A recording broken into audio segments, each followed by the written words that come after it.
This program contains coarse language.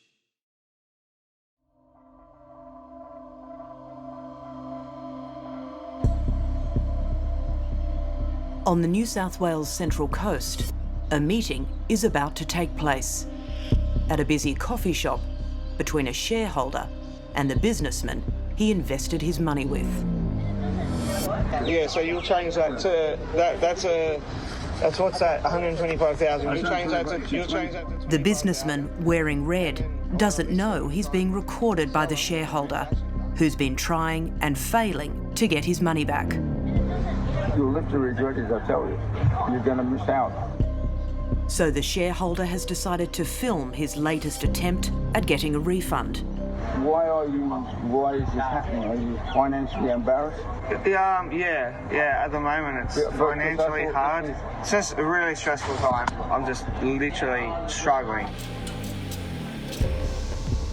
The businessman promised life-changing riches for his working-class shareholders. Yesterday I got a check in for £40 million for £1 per share. So there's over 100 million in the company, and we're buying more and more mines. The smooth talker, known to some as the Wolf, pushes for even more money from the stressed tradesman. You've got 180,000 in the super fund. We're saying take 20 out of that, clear that up, then give the whole lot back and to put on the market at $1 a share. The Wolf has turned the tables. There will be no refund today.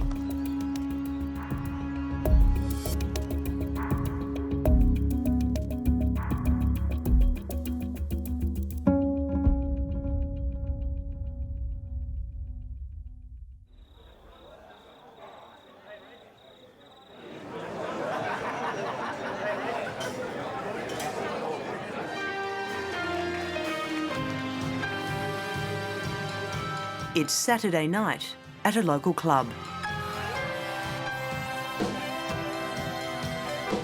Now you are all probably wondering why we have come all the way from Sweden to the Woi Woi. The popular cover band Fabba is doing a sterling job entertaining the sellout crowd. Now I tell you, the real reason we have come all the way back from Sweden after all these years is we need the money. The sentiment of this song resonates with the audience here tonight. I work all night, I work all day to pay the bills I have to pay. Ain't it sad? And still there never seems to be a single penny left for me. Well, that's too bad. This is Woi Woi, a town where most don't have much cash to spare.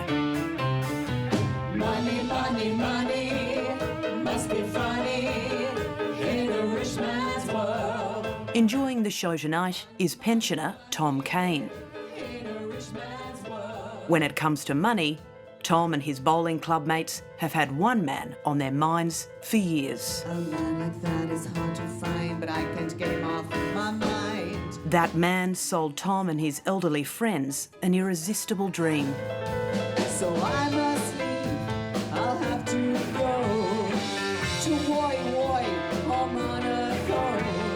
The dream of a comfortable retirement. If I had a little money, it's a rich man's world.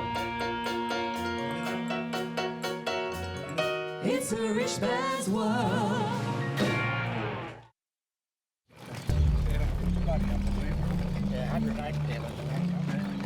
It was through their love of bowls that 81-year-old Tom Kane, Beautiful shot.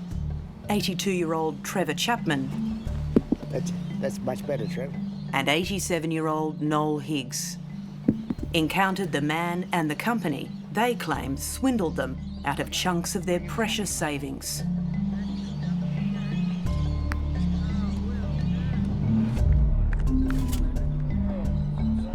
We were bowling. We had what we call our Thirsty Thursday. It's a mufti day. And he just wormed his way in. He really, the word, infiltrated the club and became one of us, and we trusted him. Trust established, the businessman started spruiking his mining exploration company, Grey Wolf. What I saw appeared quite genuine. He said he was always going to these different mines and he was everywhere. According to the mining man, Grey Wolf had tenements and leases for land containing precious gems, gold, coal and other minerals. What was the spiel? The spiel was simple. He was going to list it. It was 4 to 6 weeks. It was going on to the stock market, and it was coming on for a minimum $1 of a share. The spiel was, I'm going to sell them to you only at a cent a share, but they are really worth $1. I thought, $50,000. That'll see me out. That'll be something that I have. It was an offer and a promised windfall these pensioners could not afford to miss. So when you all transferred your money, what did you receive? After we bought, there was a genuine certificate. A coastal bowling club filled with cash-strapped senior citizens. It might seem an unlikely place for a mining executive to find seed investors, but for Grey Wolf, it was the perfect hunting ground. Easy pickings, it sounds like. Sounds like easy pickings, yes. True. So this man we've been spending so long talking about, that man that came into the bowling club, Trevor. Yes, that's the old Edward. Is this the man that you invested your money with? Absolutely. As you can see, he looks an executive type and he looked the part and played the part. After we invested our money, I don't recall ever seeing him at bowls. He virtually vanished.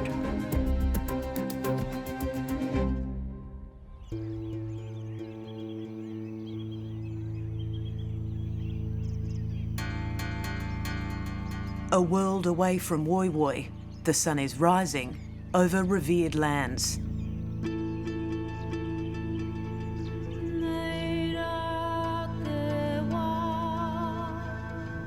Lands to which we've travelled seeking answers about a fight that erupted here in New Zealand's Golden Bay back in 2011.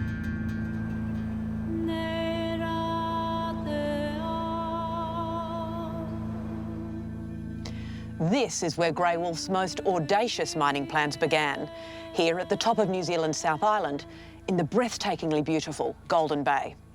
Grey Wolf had applied for exploration permits across this sacred and precious place, home to this stunning valley. National parks, internationally important wetlands, golden beaches, and some of the clearest freshwater ever measured in the world.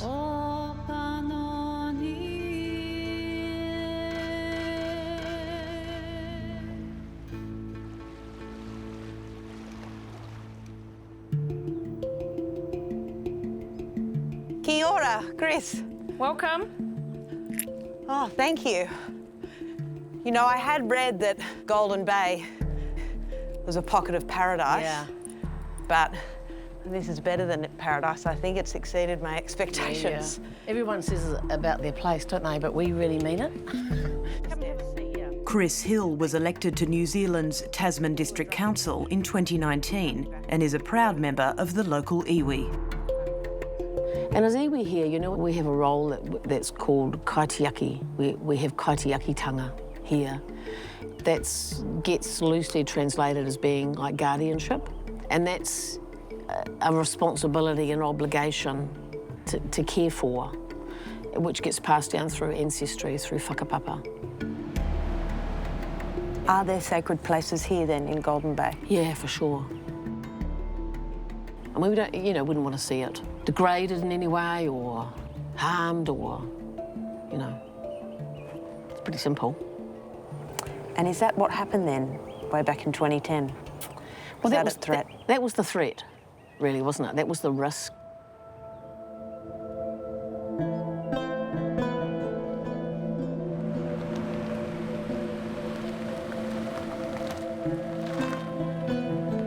Local resident Debbie Hannon remembers when risk rolled into town back in 2010.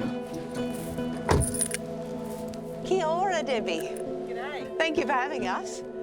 It was actually very distressing. And as property owners here, the proposal to open up the mine just up the road, no one had contacted us. This didn't seem right. There was no consultation. And yet it appeared that government and even local government were taking it very seriously, but no one could tell us what it was about. And it became more and more distressing. Prospectors had arrived, claiming to have mining exploration projects around the world, and they were sniffing around some old mine sites. Who had come to town? This mob, apparently called Grey Wolf. There are concerns this unspoilt landscape could soon be spoilt. Australian company Grey Wolf Resources has applied for permission to see how much coal, oil and gas is in the Tasman Bay region, and how much oil is also off the coast of Westport. Basically, looking at the map that was around at the time, they wanted to mine the bejesus out of whole of Golden Bay. Had a plan ever this bold and... No. The man behind the bold plan was Edward Lancaster. And what struck me was he had this massive, big, long coat on. Big, huge, black, heavy coat and sort of puffed out chest a bit. Had the big story to tell. Have I got a bargain for you?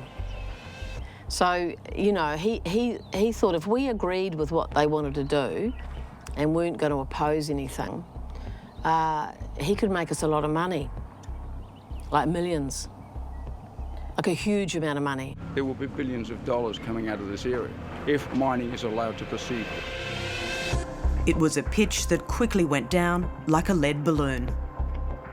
Is the environment a concern for you, or are you only driven by the dollar? The environment is, of course, great concern to us, but of course, dollar is the most important thing. We really thought we got to do something really strong here to try and stop this. But also, people started getting a bit intrigued about who is this guy. Rumours were rife, and the hunt for answers was on. But the once talkative Edward Lancaster had retreated into the shadows. He won't return our calls, and emails to him and other Grey Wolf executives bounce back. Grey Wolf's offices were found empty. They don't actually physically run a business from our office. This is our office. Were you suspicious? Of course I was suspicious. I smelt a dirty great rat. As public outrage grew, the New Zealand Department of Petroleum and Minerals rejected all of Grey Wolf's mining applications, and the Serious Fraud Office launched an investigation into whether Grey Wolf had provided false information. The allegations are serious ones.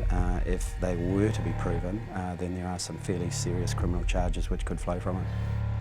But the allegations would not be fully investigated because Grey Wolf had disappeared. And where did it go to? Back across the ditch, yeah.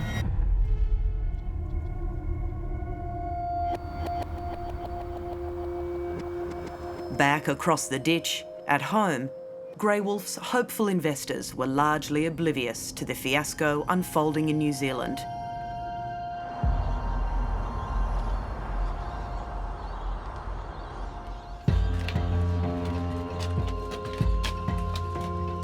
Including a small group living here in Victoria, in the waterside town of Lakes Entrance.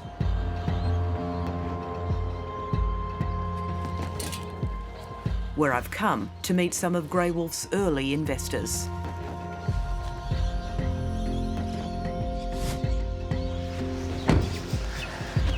Caro? Yes, Beryl. Yes. Hello. Hi. Thanks for having me. No problem. Come inside in the warmth. Thank you. Look at this. I feel this place has a lot of memories. Oh, yes, it does. Memories of Beryl and Danny's beloved daughter Becky, who died 7 years ago, succumbing to encephalitis. Both Becky and Danny and Beryl's youngest daughter, Anne-Marie, Anne-Marie? Come over here, darling. were born with an extremely rare medical condition. This is my other daughter. Hi, nice to meet you. Nice to meet you too. Two of the girls have got no immune system. And I'm caring for the youngest one at the moment, so I don't work. I'm a full-time carer for her. She's got a learning disability as well. Step, kick, back, toe. Bind to the right.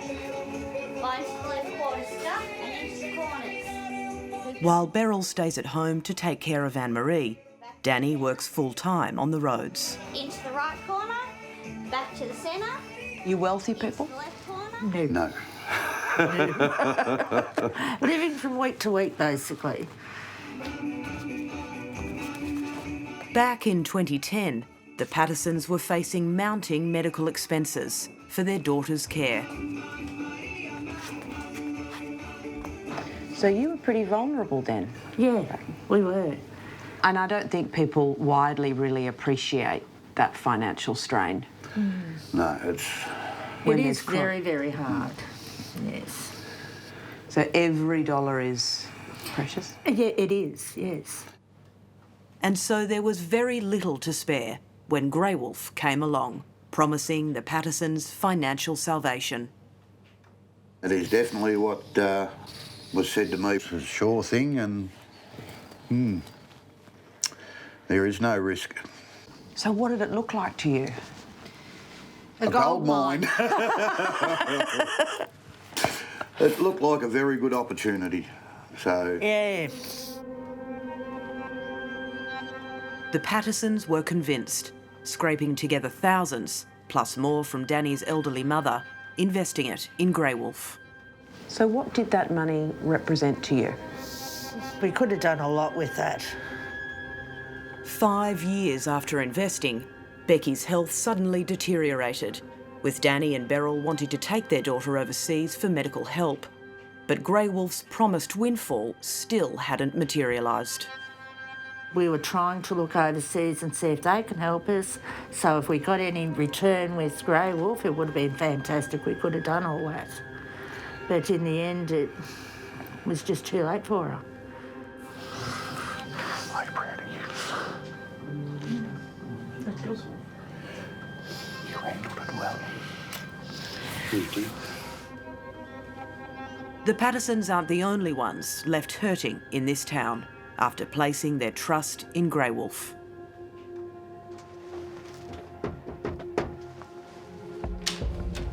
Gary Delaney? Hello, yes. I'm Caro. How are you?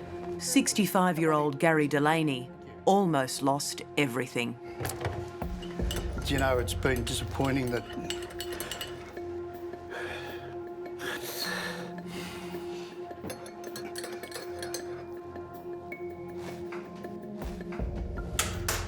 It's been very disappointing. Financially, personally? All of the above. Well, come sit down and you can tell me all about it. This retiree's experience with Grey Wolf has left him shattered. If I asked you to put into a word or a phrase what Grey Wolf did to you, what would you say? Destroyed our lives. Financially destroyed us.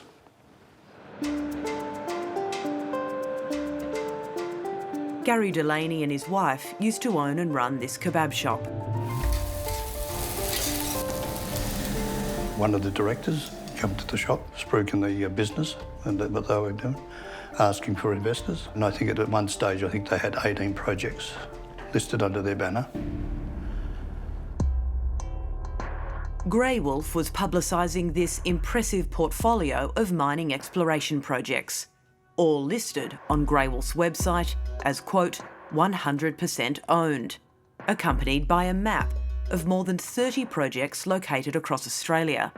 But our searches have revealed Grey Wolf was advertising several projects it hadn't fully acquired and others that had expired. According to internal company emails obtained by Four Corners, a concerned company director warned Edward Lancaster about the false claims he was making. We do not have 2 billion tonne of coal in each of the Bowen Basin tenements as they have not been drilled yet. Where did these figures come from? He asked, telling Edward Lancaster he will be seen as a liar or a con man We will get caught out. Another email claims the same company director had also begun to warn shareholders in his personal network Grey Wolf are bankrupt, led by a con man, and the company isn't listing on the ASX. Shortly after this email, the company director was voted off Grey Wolf's board. But we've discovered he wasn't the only one sounding the alarm.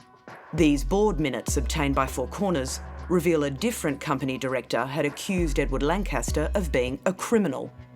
After discovering this, Edward Lancaster's criminal history from the 1970s in New Zealand, multiple convictions for theft by misappropriation, carrying on business while bankrupt, even a prison sentence. But shareholders like Gary Delaney were none the wiser, faithfully entrusting their money, believing in what they'd been told, plunging hundreds of thousands of dollars into Grey Wolf. It's about 300,000 all up. Really? Almost $300,000 you invested in Grey Yep. Wolf. How much of your retirement was in that money? All of it. Hello. Hello. Hi, you Pat. Shareholder Pat Visconti also invested big, oblivious to Edward Lancaster's criminal past and the true state of Grey Wolf's mining assets. But had you known all of this, you wouldn't have invested? No, definitely not. No way in hell. Had they supplied us the information, why would we put $200,000 in? 200,000? Yes. Yeah, there's no doubt at all that we were misled. There's no question. As the years passed, with Grey Wolf's repeated promises of an ASX listing wearing thin, Pat Visconti and Gary Delaney asked for their money back. All I wanted was, if they weren't going to list, give the money back. We've got your share certificates here. But Grey Wolf refused. It took court action for Pat Visconti to recoup most of his money, but Gary Delaney only clawed back a fraction. Do you reckon all these other shareholders out there can afford to go to court too? Probably not. Probably not. Hi, Lorraine. How are you feeling? I'm okay. One of those is Lorraine Fitzjohn, who's carried a painful sense of responsibility for years. Thank you. A bit nervous, but You're a bit nervous, are you? I'm very nervous. There's the shares. Lorraine Fitzjohn was enticed to invest while working in the hair and beauty department at the local TAFE. I felt like we were gifted. Like, I felt like I was special. Well, I thought I was blessed. She wanted to share that blessing with her entire family network. Can you list off just on your hand everyone in your family who has invested? Myself, husband Greg, daughter Tali, Talissa, my other daughter, my other brother Warren, his wife Chris, his three sons, Brady, Jay and Reese, my sister, Jenny, and her son, and his girlfriend's mother, and then my other brother, Wayne, a very dear friend of his mother-in-law. It's huge. My mum. That's a long list of people you just rattled off. It's huge. Like I said, it's probably around 180,000. Maybe even be more. It could even be more if you add it all up. Some of Lorraine's relatives have agreed to meet me. You're going to get a lot of mixed emotions here today. Okay. Come into Warren and Chris's house. Come in. Thank you. Oh, wow. Hi, everyone. Hi. Good evening. Thanks for having us. This is Caro. Hi, Caro. And I'd like to introduce you to everybody. Please, So, For everyone at the table, it was the first time they'd ever bought shares. So we've got 61. 7,000. 9,000. 9,000. For all of you here then at the table tonight, was it money you could afford to lose? No. That was a firm no. Yes. No. We're just battlers. We just do our thing. You know, we did what we thought was right. We were led to believe we were going to make money. But all of them lost, and they have no idea where their money went. How are you feeling? Actually disgusted. And we were just led lie after lie. Listening to these shareholders, I hear there's one Grey Wolf insider who potentially holds the answers. That's Daniel Flatt. So the person who would have a lot of answers would be Daniel Flatt. Yeah, he would have a lot of answers because he would know he knew what went on.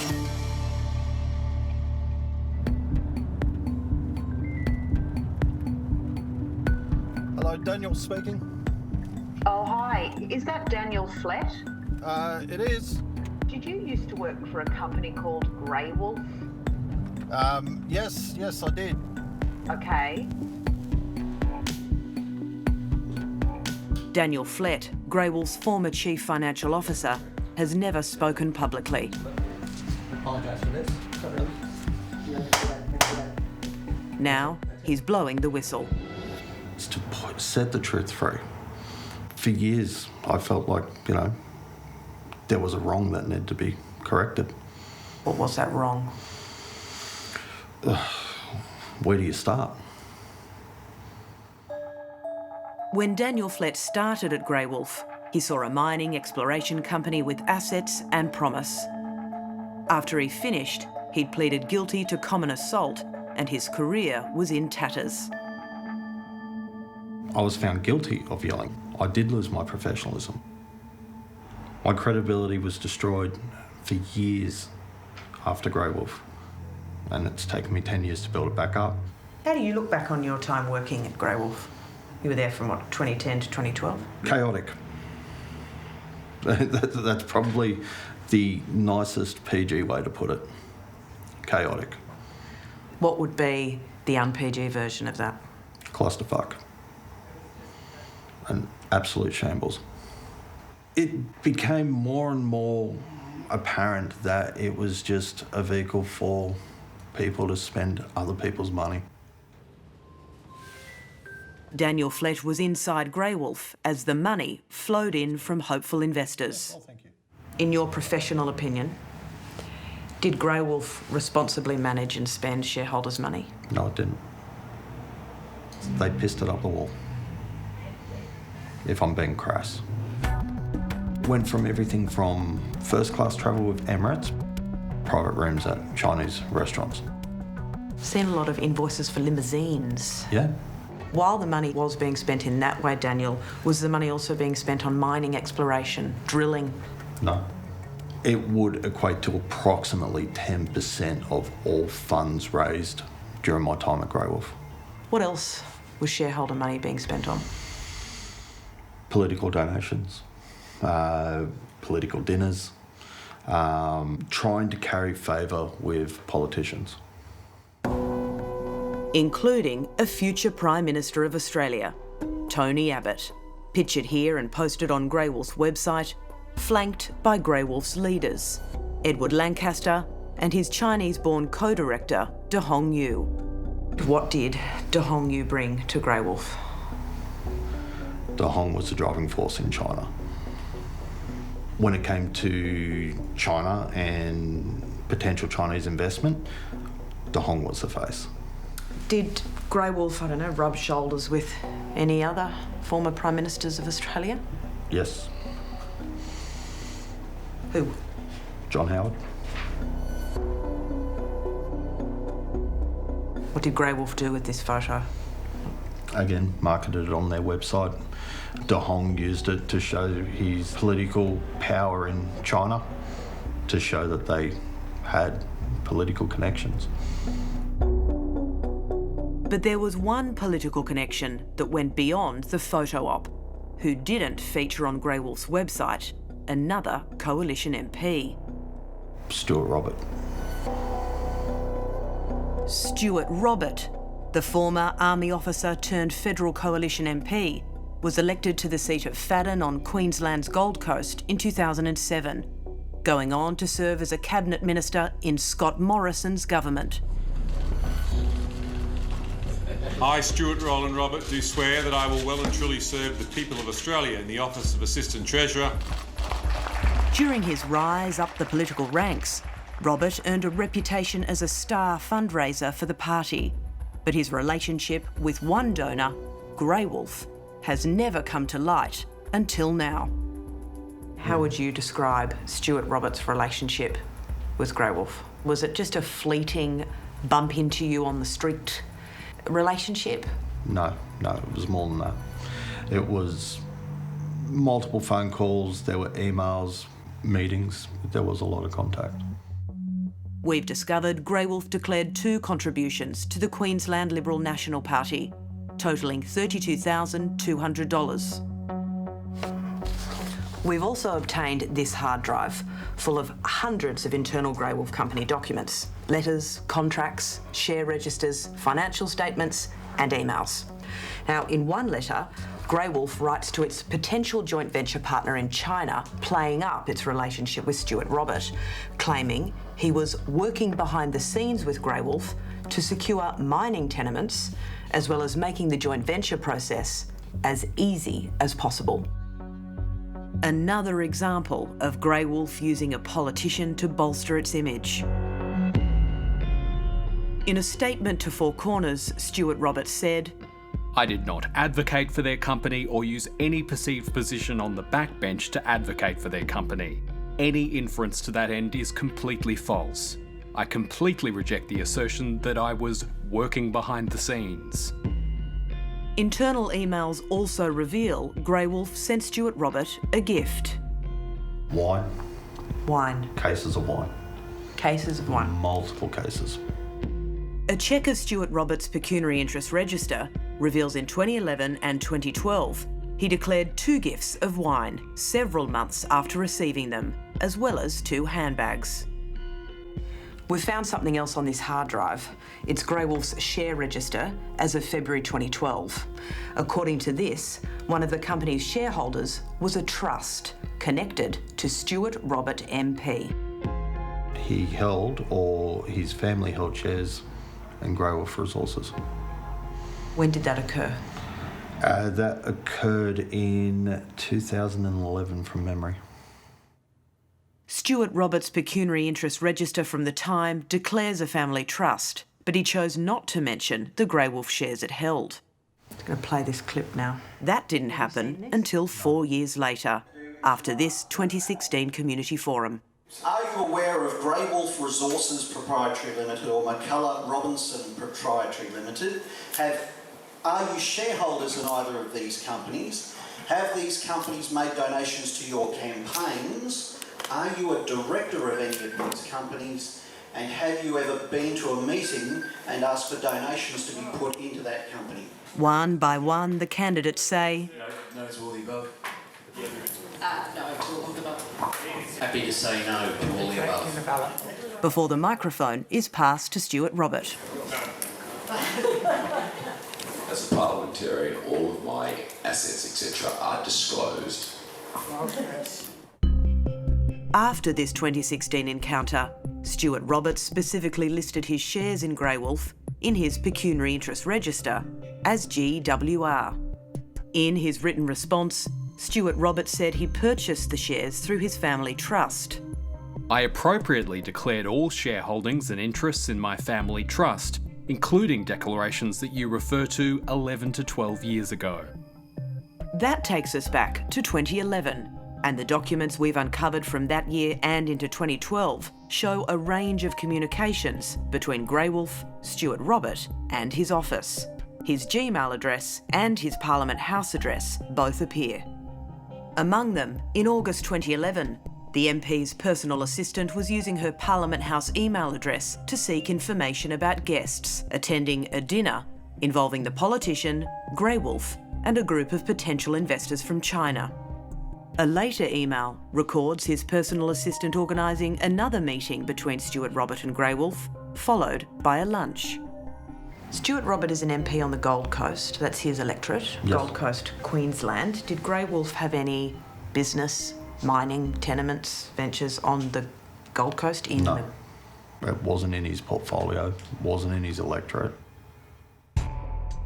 And we've discovered Grey Wolf, a mining exploration company, was dabbling in something outside its portfolio. Sea cucumber breeding, with Stuart Robert personally writing to Grey Wolf CEO De Hong Yu, agreeing to meet with the mining company and a Chinese government delegation about a potential Stichopus japonicus breeding project. setting up further meetings with New South Wales and Victorian government officials. Do grey wolf have any experience in sea cucumber farming, sea cucumber breeding? No, and no. If I threw out that there was a coalition MP doing this, that if I spruiked that in the street, people would think I'm insane. But here it is in black and white.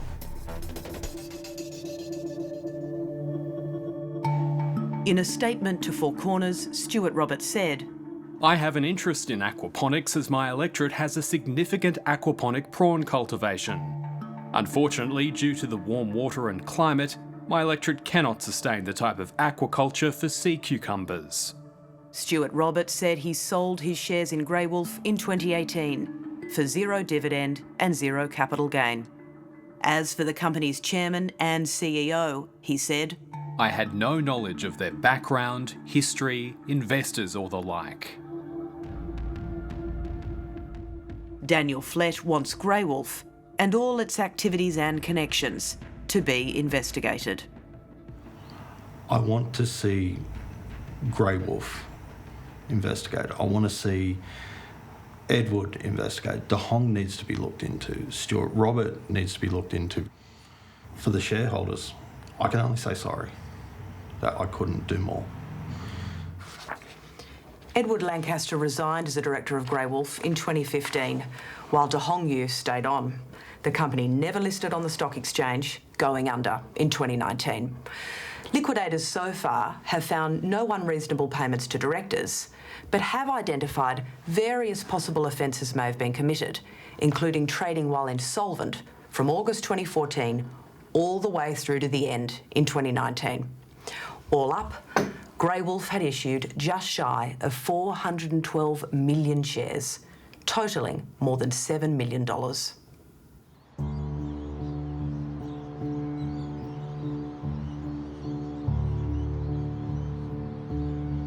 But the story doesn't end here.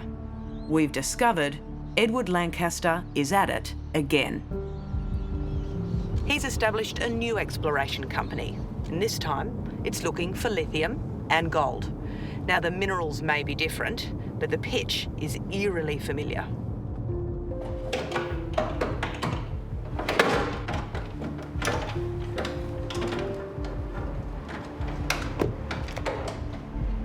Hello. How you, Doug? Hello. How you going, Caro? Doug, yeah, nice to meet you. How did Edward Lancaster get you to invest out here? Brought his car in, I did some work on it. He started telling me all about his business and lithium gold mines and how good it was, and I'm thinking dollar signs and thought, I'm in. Oh, hi, is that George? Thank you. I actually got onto his website and I'm looking at all this information he's been providing. And I thought, well, you know, it seems so real to me. Promised me he'd list on the ASX. He promised me I'd make a fortune. He promised me this would change your life. Basically, it was a sure thing. He's opening up these old mines. There's lots of it happening. You're going to get so much money. Don't you worry. I'm working for the poor man. No more giving to the rich. I asked for my money back. Wasn't given it. Did you? Yep. I spoke to him directly and asked for my money back. But nothing happened. Nothing ever happened. These shareholders of Lithium Gold Mines Australia, who represent just a few of many, stand at the end of a long trail of financial destruction, a trail that stretches back to a company they've never heard of. Had you heard of Grey Wolf? No. No, never heard of it. And the victims of Grey Wolf, of whom you've met only a fraction, don't know about them either.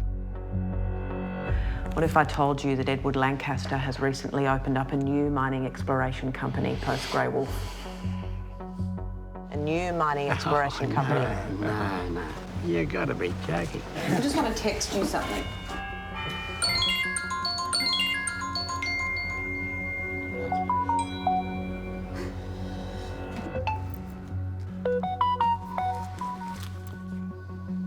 There he is.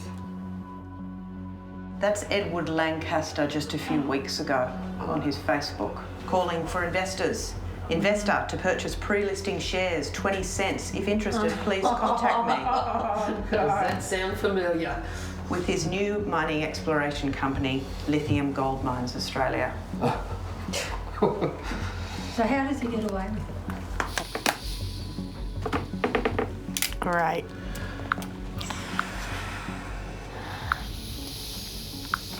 You've got to be joking. You're joking. What? It's pretty, it makes you quite angry, actually. Like, you know, because he's doing it again. I don't know how the hell he'd be allowed to do it.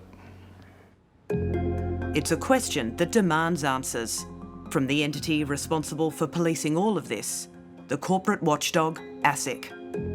Did you report Grey Wolf to ASIC? Yes. I did complaints with ASIC too. Complained to ASIC, yep. Nothing ever happened.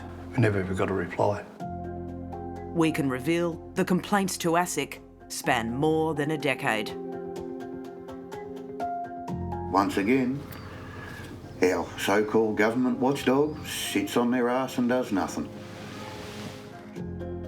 In a written statement to Four Corners, ASIC said it had acted on one complaint about Grey Wolf failing to keep proper financial records.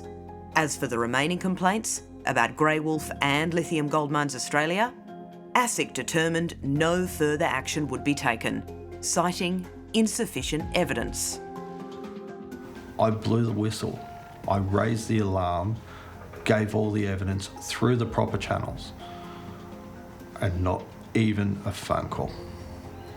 Email, nothing. I could have given them whatever they wanted. Not a peep from them.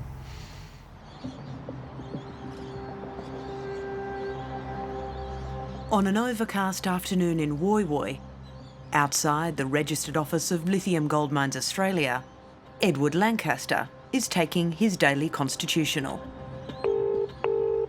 Hello? 2 days earlier, he was busy talking business on the phone.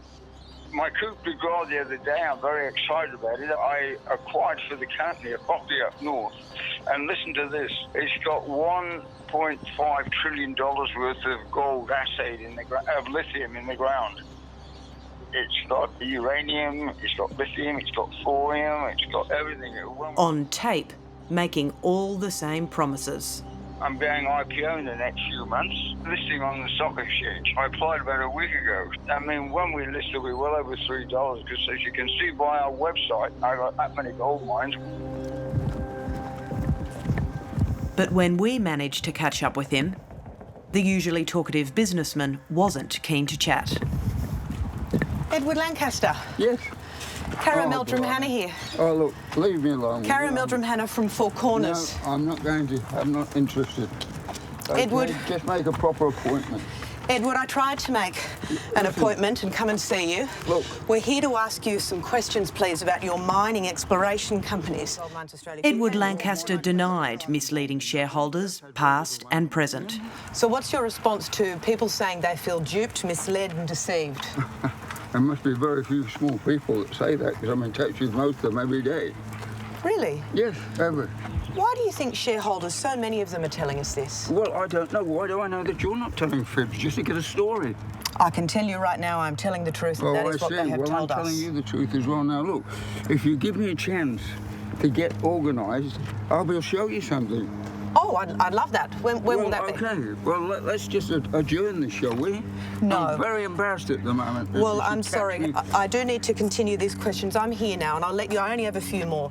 A change of topic soon got him talking. You will be able to answer this question. Tell me, how do you know Stuart Robert, the federal politician?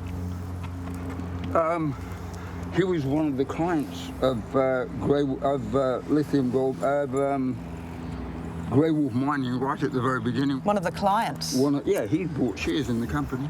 Look, in this country, it's not what you know, it's who you know. I return to the matter of Edward Lancaster's past shareholders. Do you take any responsibility then for all these guarantees, assurances and promises you've made? And I feel sad about it all the time. Why don't you give people's money back when they ask for it? They don't ask for it. Who's asked? Nobody, not one person has asked me for their money back. Knowing that to be incorrect, I moved on to the present. And why should they trust you now? I don't care whether they trust me or not. Who cares? Who cares? Okay, is that it? And when the You new told me was- yesterday you were retired and not working anymore. Yesterday? What do you mean? You told me yesterday on the phone you were retired and Yeah, I not said I'm working anymore. retiring. I'm retiring. No, you said you were retired. You also told me you were in Melbourne today, but look where we are. We're right here in Woolwich. But you know, I mean, at the moment, when someone says the ABC want to interview you, you don't want to do that sort of thing, do you? Finally, I asked Edward Lancaster about his plans for the future. What assurance and guarantee can you give me that Lithium Gold Mines Australia is going to list on the ASX and is legit? List on the ASX and when? And is legitimate. It is legit and it will list on the ASX. I'd have a lot easier time understanding what you're telling me right now, Edward, if I didn't know so much and hadn't spoken to so many shareholders and read and seen what I have about your history of promises and assurances. Okay, well, I can't answer that, can I? I can't answer that. Well, I guess we'll see. Okay. Thank you. We followed Edward Lancaster a little longer as he continued on with his afternoon walk. Go away. What the fucking neighbours were thinking.